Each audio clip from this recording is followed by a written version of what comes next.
We will guide you through how to change canvas resolution in Photoshop. Quick disclaimer, skipping a single step will affect your final result, so you need to follow this step-by-step guide carefully. If this guide helpful, don't forget to like and subscribe. First, don't forget to comment if you still need our help or want to ask something, and we will reach you as soon as possible.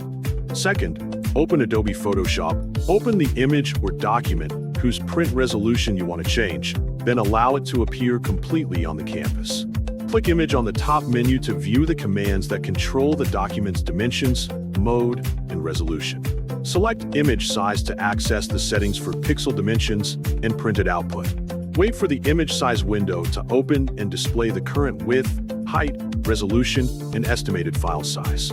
Locate the resolution setting near the document size information and note its current value before making any changes.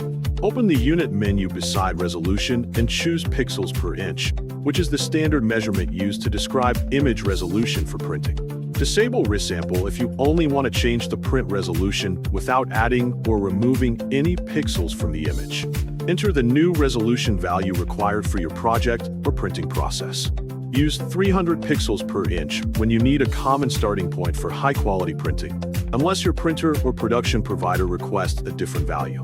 Watch the document width and height fields as you change the resolution, and notice that they update automatically while the original pixel dimensions remain unchanged.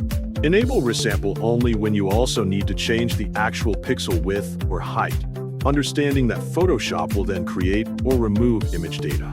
Review the resolution, measurement units, print dimensions, pixel dimensions, and resample setting carefully to make sure they match your intended result. Click OK to apply the new resolution and close the image size window.